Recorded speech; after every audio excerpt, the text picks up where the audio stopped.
महबूबनगर में पीर के रोज़ एक दिल दहलाने वाला वाक़या पेश आया, जहां रबीज़ की खौफ से एक खातून ने अपनी 3 साला बेटी का गला घोंटकर कत्ल कर दिया और बाद में खुदकशी कर ली। ये वाक़या महबूबनगर टाउन के मुनापा गुट्टा इलाके में पेश आया, जिससे मुकामी आबादी सोगवार हो गई। पुलिस के मुताबिक मुतवफ़िया की शनाख्त यशोदा 36 साल के तौर पर हुई, जो अपने शौहर नरेश और 2 बच्चे अनुराग और अक्षरा के साथ कोटागंज इलाके में रहती थी। मसला उस वक्त शुरू हुआ जब इनके घर के बाहर खुश्क किए जा रहे मूंगफली और मेवेजात को आवारा कुत्तों ने चाट लिया। बाद में घर वालों ने वो खाना इस्तेमाल किया, जिसके बाद मामूली सेहत के मसाइल सामने आए। यशोदा इस वाक़े के बाद शदीद खौफ में मुब्तला हो गई कि इन सब को रेबीज़ हो गया। हालांकि नरेश ने तमाम महने खाना को वैक्सीन दिलवाई और रिश्तेदारों के मशवरे पर देसी इलाज भी करवाया, लेकिन यशोदा का खौफ बढ़ता ही गया। शोहर के बयान के मुताबिक वह इंटरनेट पर रेबीज़ से मुतालिक वीडियोस देखने लगी और यहाँ तक कि खुद को मुतासरा समझकर देसी कहवा भी पीने लगी। सूरत-ए-हाल उस वक्त मज़ीद संगीन हो गई जब यशोदा को जल्दी बीमारी लाहक हुई, जिसे इसने रेबीज़ की अलामत समझ लिया। पीर की सुबह जब नरेश काम पर गया तो यशोदा ने अपनी 3 साला बेटी अक्षरा को गला घोंट कर मार डाला और बाद में बेडरूम में फांसी ले ली। यह वाक़या उस वक्त सामने आया जब नरेश ने घर फ़ोन किया और बड़े बेटे अनुराग ने बताया कि मां कमरे में नहीं खोल रही है। पड़ोसी के पहुंचने पर कमरा खोला गया और दोनों की नाशें बरामद हुई। खुदकशी से कबल यशोदा ने दीवार पर यह तहरीर किया कि नरेश और अनुराग दवा लेते रहें और एहतियात बरतें। पुलिस ने यशोदा के वालिद की शिकायत पर मुकदमा दर्ज कर लिया और नाशों को पोस्टमार्टम के लिए मुंतकिल कर दिया। अहदेदारों ने इस वाक़े को खौफ और गलत मालूमात की बुनियाद पर लिए गए इंतहाई इक़दाम की अलमनाक मिसाल करार दिया।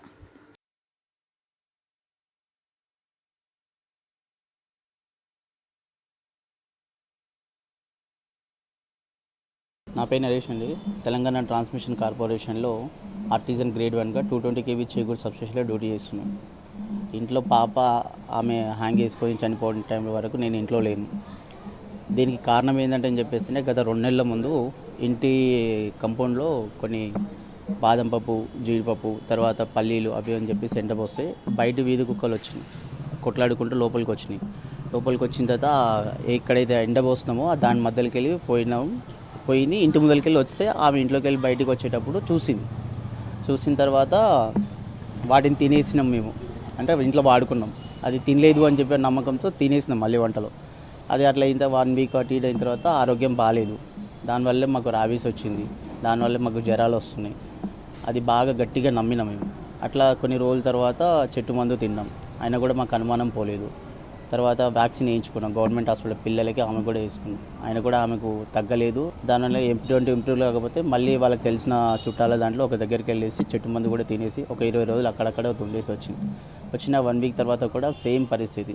ఈ 2 నెలల వర్షంలో ఇద్దరి మధ్యలో వాదనలు జరుగుతూనే ఉన్నాయి. ఆ విషయంలో మంచి చెడు చెప్తూనే మనం మోటివేషన్ చేస్తున్నాం, చుట్టుపక్కల వాళ్ళు కూడా చెప్తా ఉన్నాం, కానీ ఎవరి మాట వినే పరిస్థితి లేదు. ఆమె కంప్లీట్గా ఇది కుక్కలు మూతి పెట్టి తినడము, ఆ జొల్లు మేము దాంట్లో ఉండడం, మేము వంట దాంట్లో వాడుకున్నాం. దాని నుంచి మాకు ఈ రోగాలు రావడం చేయడం. నేను ఉండలేను, నేను చనిపోతా, నా బాడీలో నాకు కంట్రోల్ అవుతలేదు, పిల్లలు సరిగ్గా తినట్లేదు, నేను తినట్లేదు, ఏదో ఒక రోజు నేను చనిపోతా అని చెప్పి అట్లా 2-3 సార్లు నాతో మాట్లాడుతూనే ఉంది. ఈ మాటలు మాట్లాడిన ప్రతిసారి నేను చెప్తూనే ఉన్నాను, నన్ను అనవసరంగా టెన్షన్ పెడుతున్నావు, చేస్తున్నావు, ఈ చిన్న దానికి కూడా ఎందుకు ఇంత ఇబ్బంది పెడుతున్నావు, నీకు చెప్పే మోటివేషన్ చేసే వాళ్ళు ఎవరు ఉన్నారో తప్ప ఎవరు చేస్తున్నారో తెలియదు, కానీ నేను చెప్పింది వినట్లేదు. వాళ్ళ మొండిగా ఏదో వాళ్ళు మూఢనమ్మకాలు ఉంటాయి కదా, అట్లా చెప్పిన మాటలు విని నువ్వు అటు ఇటు తిరిగి అది ఇది చేసుకుంటున్నావు, అనవసరంగా డిప్రెషన్లోకి వెళ్ళిపోతున్నావు, బాగా లోన్లీగా ఫీల్ అయిపోయింది. ఈ ఒక 20 డేస్ పోయి వచ్చిన 1 వీక్ తర్వాత ఇంట్లో ఉండే పరిస్థితి కూడా ఎన్నోసార్లు కూర్చోబెట్టి నచ్చచెప్పి దగ్గర తీసుకొని కూడా చెప్పిన, ఆయన కూడా ఆమె లోపల మార్పు రాలేదు. తర్వాత కొన్ని పరిస్థితులు ఏమైందో తెలియదు. మొత్తానికైతే నేను చనిపోతా, నా పిల్ల చనిపోతుంది, లేకుంటే మా ఆరోగ్యం ఇట్లాగే ఉంటుంది, మా నుంచి ఇంకోరికి రాకూడదు అని చెప్పి డెసిషన్ తీసుకుని నిన్న ఉదయం పాపను ఏ విధంగా చంపేదో తెలీదు, పోస్ట్మార్టం రిపోర్ట్ వస్తే తప్ప తెలీదు. ఆ పాపను చనిపోయిన తర్వాత ఈమె ఫ్యాన్కి హ్యాంగ్ చేసుకుని చనిపోయింది. చుట్టుపక్కల వాళ్ళు చూసి ఈ విధంగా జరిగిందనే విషయం చెప్తే నేను డ్యూటీ నుంచి వచ్చే లోపల వాళ్ళు ఫ్యాన్కి వెళ్ళి తీసి కింద పడుకోబెట్టారు, ఇద్దరు చనిపోయారు. ఫైనల్గా జరిగింది ఇది.